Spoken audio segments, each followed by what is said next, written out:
Bro, what is happening to NBA players? Yesterday I had rumors that LaMelo Ball has been sued because he ran over an 11-year kid's foot. And I don't know what's happening because NBA players, man, this job, man, of being too famous, it's a dangerous job. Obviously, we had the Jamorants, like holding a gun. And then earlier on the year, we had the guy in Oklahoma, Josh Giddey, having a relationship with the underage girl, which is crazy to me. Man, too many things are going on. Wait, how old is Giddey? I don't know, but he has been in his early 20s as well. Exactly, like I'm like, bro, 2 minors are dating. Like, bro, I don't even know what you're doing. Like, bro, come on now. There's a lot going on. But on another news, Jamie Bickerstaff for the Cavs was sacked. Why? I mean, I guess the Cavs have high expectations. I thought he did well. I mean, the Cavs ending number 4 seed. That's a good position. With a very... 4, were they 4? Unhealthy. 3, actually. With a very unhealthy roster, I would say. Yeah. And I think, look, I mean, they've been looking at, I think it's been like 2 years now trying to get ahead with Donovan Mitchell and Garland and Jay, the tall, their center, but they haven't been able to do things. I think that's the reason why they, but I don't know who are they going to bring in, right? Because I think the discussion becomes, can what you're bringing in do better than what you're sucking? So it's an interesting topic. It's I don't know, man. Like NBS, teams can be. They suck a lot. I think if you don't win a championship, you've failed, man. Which is not always the case. Obviously, there's some coaches who cannot be sacked, like Mike Malone, Eric Spoelstra. Those ones,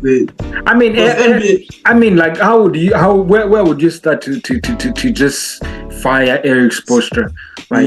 He's been to the finals with the most unbelievable rosters, and then you're like, what if he had a legit roster? Like, what would he do? I think because most team NBA is the most player-dominated sport where a player can sack a manager. No other player can own a whole roster. He can literally say, let's go get this guy. No other sport in the world, like a player's voice has a lot. You saw what Giannis did exactly earlier on in the season. God, keep on forgetting his name. You saw what AD did to obviously Birmingham. Just one media comment and get a manager sacked. So they have more power than managers. Yeah. So I think for the Cavs, I'm gonna throw this out there. I don't think the coach is the problem. I think the player and the roster building is the problem. You have two guards. Like, who is the point guard between Garland and Donovan Mitchell? Garland. And who is the shooting guard? Donovan. Are you crazy? Well, Donovan is an SG though. He's an SG. My position. He's a shooting guard at 6'1". Yeah. And Donovan is a shooting guard. But how do you call somebody a shooting guard when he has the ball more than the point guard on the team? Like, because of tactics. Look at the Boston Celtics. Jaylen Brown and Jason Tatum hold the ball more than even Derrick White. They hold the ball more than Derrick. By the way, Derrick White isn't like your traditional point guard. He is 6'4", 6'5", so he can play on the wing and he can just be a shooting guard. Whoever can handle them, so But Donovan Mitchell, when he doesn't have the ball, I would say, in my opinion, he is awful off the ball. Awful. You think he's more awful off the ball? You think he's like a player like James Harden? He's better with the ball. Yes. Yeah. Because he is a primary scorer, right? Which is why, like, if you have a Garland who is a distributor but at the same time balanced while scoring, you need a shooting guard, right? Yeah. You need a guy that doesn't need a ball to score. You need, like, Steph Curry, he can distribute, but he's primarily a scorer. So when he is not shooting, who does he distribute to? Klay Thompson, right? So I think the roster building is completely different, because if Garland has the ball, Donovan Mitchell dies. If Donovan has the ball, Garland dies, because they're both awful off the ball. They can't really play well off the ball. And I think they've been inconsistent with Garland. There's not been that consistent as he was. Because they're taking the ball out of his hands. Let me tell you, people say that they were better without Donovan. Well, the statistics don't say so. They do. Go check. Well, they were third seed last year. No, I'm saying even this I think post All-Star. No, post All-Star. Yeah, post All-Star. I think there were something without Donovan Mitchell. I think there was something. They were better in 6, and I think with him some worse, right? I don't quote me on these statistics, but what I saw during that stretch is they had this guy. His name I think is Maelstrom. He's a shooter. The guy who was in Miami. Yeah, he's a white boy. No. They have another guy like really. Jaime Jaquez, no. Jaime Jaquez is on the bro, he's in Miami. He's saying Cavs. Yes, there is a guy. He's a rookie. I think is it Maestro? What's his name? His name is, but he was acting as a shooting guard, and then you have Max Strus being quote unquote a 3, and then Lavard playing the 4. And then the 5 by their big, right?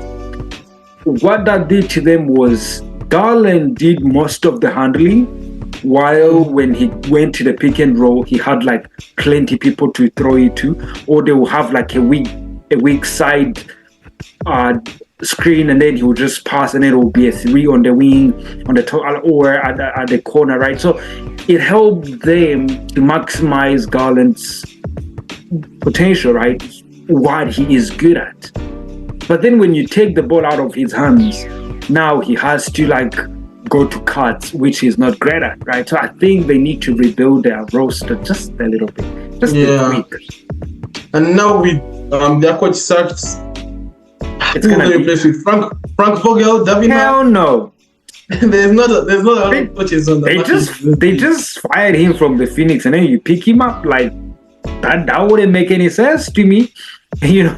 Although the Sixers and the Bucks did the same thing, like, come on, like maybe they might get him, but it's just gonna depend on, like, some coaches are good at talent building and roster construction, and other coaches are good to use the already constructed roster to win games and championships.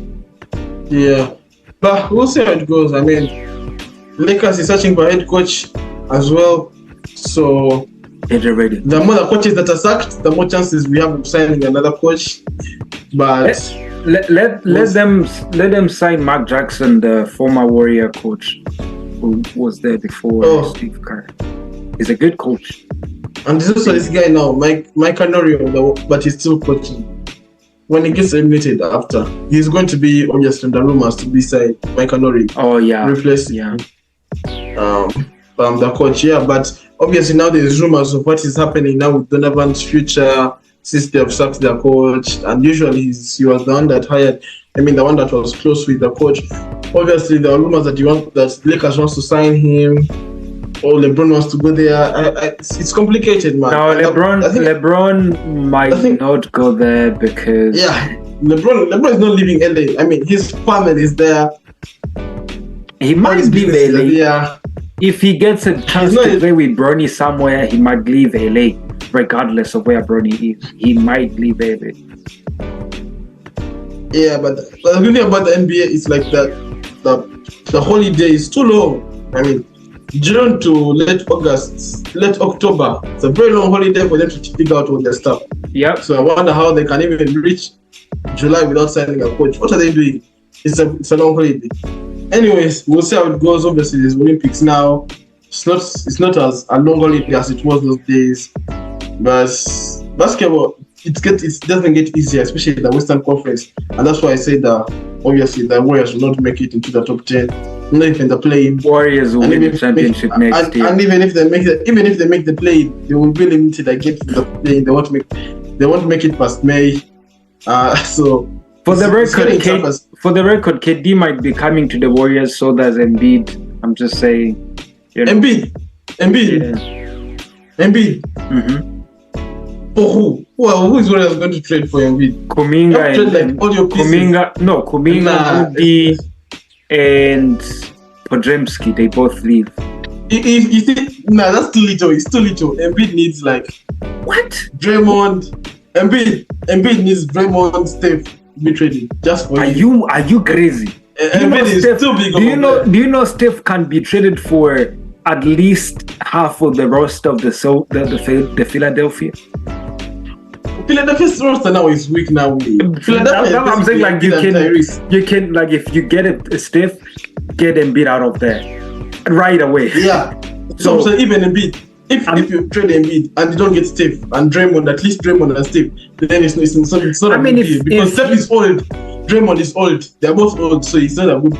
No, but if you're looking to move Embiid, that means you want to rebuild around Tyrese Maxey. So you need younger players, not old. That's what I'm saying. Like a Kuminga, all the pieces. Yeah, because if you're giving up Embiid, that means. Yeah, and not just that, not just Kuminga, Pods and Moody, and do you guys have a first round pick in the next 4 years? I think all of 2027. I think with 2027. It's not even the first round pick. You need a lot of pieces for Embiid. Embiid is too big of a player, and he's probably the owner of the franchise. Let's talk all NBA. Let's talk all NBA, the top 15 players. That part. Obviously, Steph posted out on Instagram today that he's left to be a 10-time in all NBA. He was in the third team, I think, with LeBron. Obviously, the first 5 usually top 3 MVP candidates: JT and was it Jalen and Giannis. I don't know why Giannis made it because Giannis didn't play the whole season. For the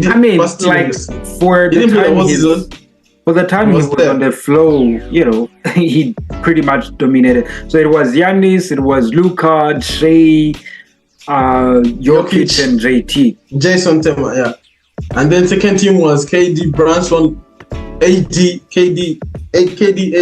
Branson, Ant-Man, and Kawhi. It was Kawhi. Was that team? Was there Booker? Yes, it was Devin Booker, Steph Curry, Tyrese, LeBron, Domantas Sabonis. Oh yeah, Sabonis has the most triple doubles and the most double doubles. He's very underrated. Because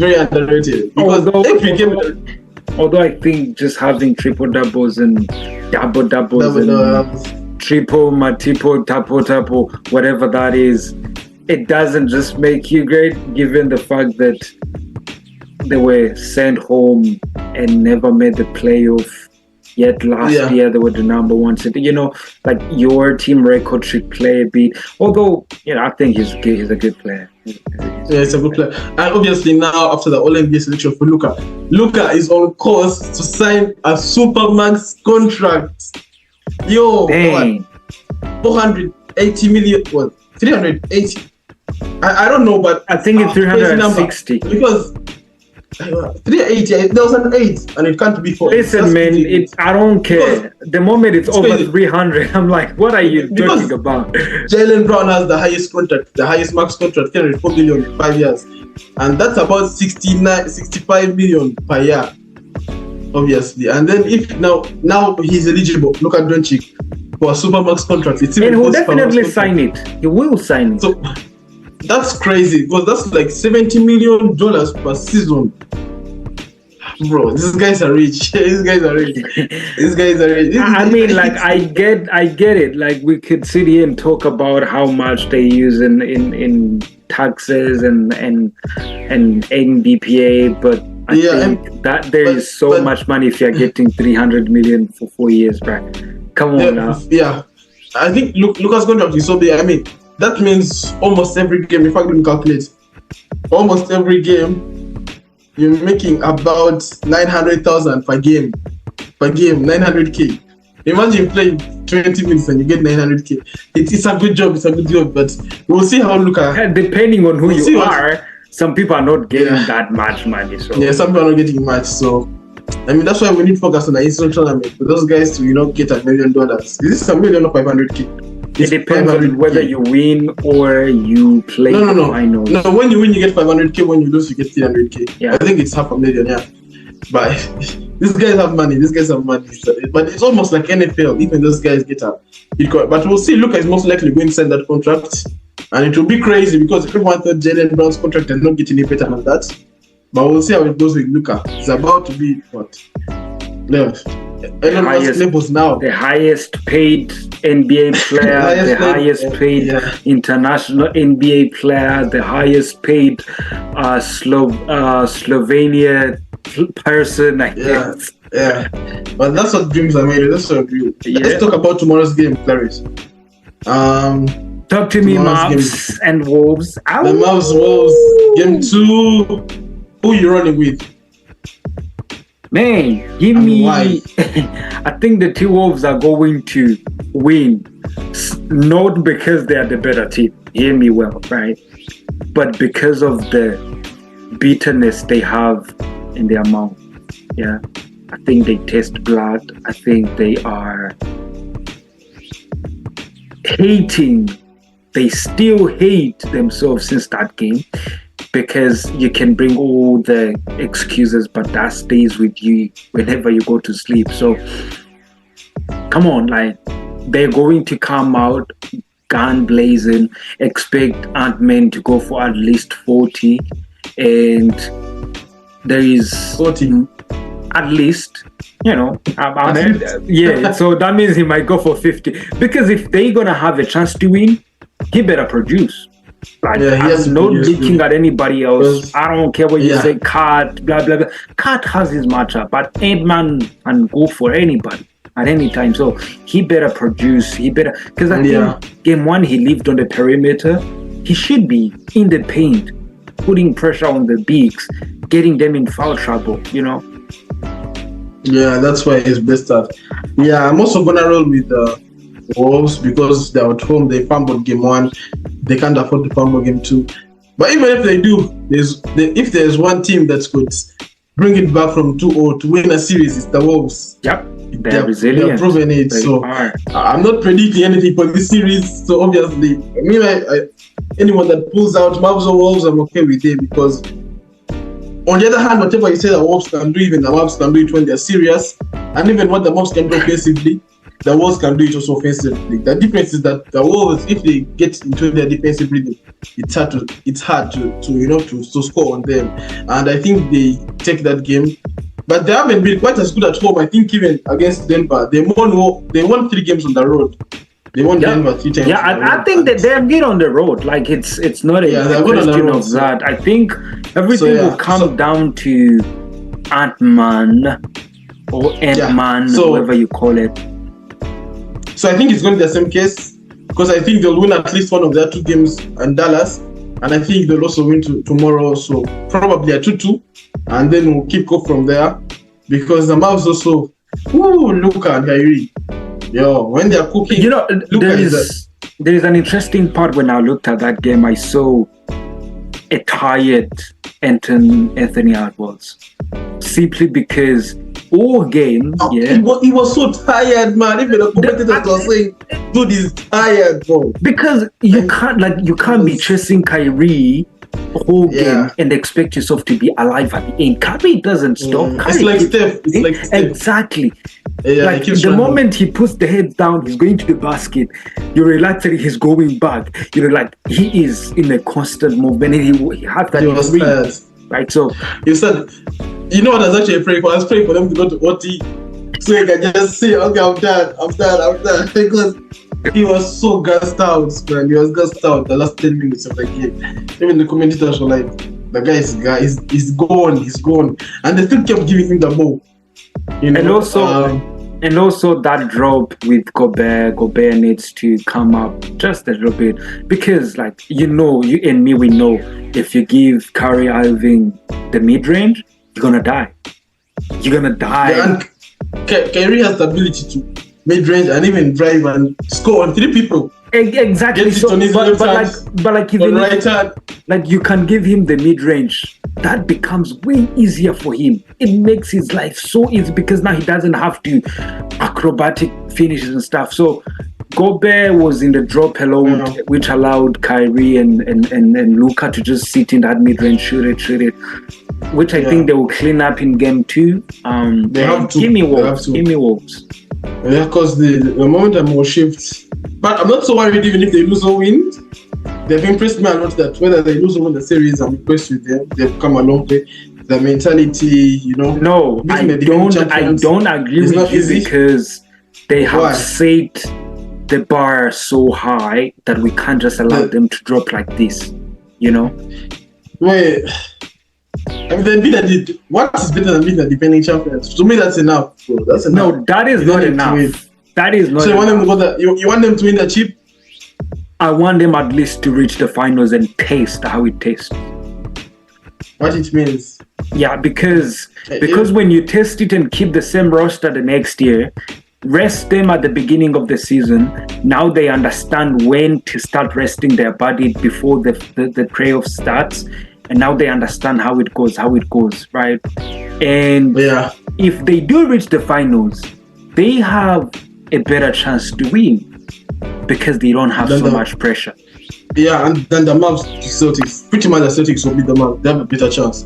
But yeah, as it seems now, the NBA Finals, it looks like now the young generation is now starting to take over.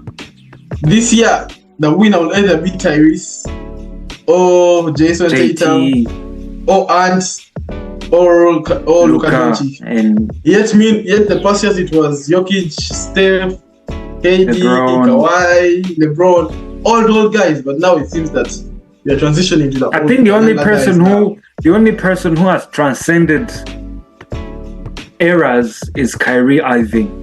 He's been in the Kobe era, he's been in the Steph LeBron, and now he's with the youngsters. The young guys, it's a good thing. But tomorrow's game will also go down the supporting cast. Ant may nullify Luka. It's a supporting cast. Nas will do his thing, 15 points around there. And Jaden too. And Jaden will do his thing as well. We had a big take on him earlier on yesterday, and Nickeil Alexander needs to produce, and even on the other side, we saw PJ Washington has been balling. Derrick Jones he's not a good 3-point shooter, but when you need the buckets, he produces them. So the supporting cast outside the big two people, it will be a very good eye to look out. Who was the better bench? Wolves was a better bench. Who was a better supporting cast? You may say the Mavs. So we'll see who outscores the other. And obviously, the other circumstances you can't control. Turnovers, foul trouble, the stuff that doesn't go into the box score, the statistics board, but you need to control diving for loose balls, being athletic. That is what the Lakers did quite up this season than last season. The statistics we had, the box score we had, LeBron could drop to 28, AD could drop 38. Reeves could drop 16. D'Lo can come and drop you 8 3-pointers. But the athleticism and the small details, the diving for loose balls, is not what we quite had this season. And I think they play a really big role. We saw what happened yesterday. About one fall. Inbound, Jaylen Brown shoots, makes a 3. They win the game. They win today. It could easily be 1-1, but it's 2-0. So the small details matter. So it will come down to that tomorrow, but there's still a long way to go in that series. You don't feel like it's ending in 4 or 5 games. So it will still be it's a long game to go, and an interesting one because they're all youngsters. And frankly, we're looking at a Mavs Wolves versus Celtics finals. Interesting in June on ABC. It will be interesting to see. It will be interesting to watch, especially because a lot of 2 players from is Kat going to the Olympics? Or it's only? I know Kat plays. He plays for I think Philippines. Oh yeah, Kat is not from US. Yeah, he's not from the US. So it's only Jason Tatum. Is Jaylen Brown going? I didn't see him on the roster. Yeah, so it's either Jaylen Brown or Anthony Edwards who will go. But it will be interesting, and frankly, we will see how it goes tomorrow. Claret, our time is done, and we'll meet again next week. Yes, sir. Just I would like to apologize about the guest today, but we will definitely have our guest next week. And we already have seen what the conference finals look like at least. Yeah, most likely the Eastern Conference final will be set. I think the Celtics by next Tuesday they'll be up, like 4-1. No, but the Eastern Conference final, well, rather Western, may still be, quite interesting. So we'll meet next week, and hopefully our guests will join us. We're so sorry to bring you because we hyped you. But guys, don't forget, like, subscribe, share, comment, and support us as well. Give us feedback, and we hope to see you soon. It's a wrap. Goodbye from me. Get out of here. Peace.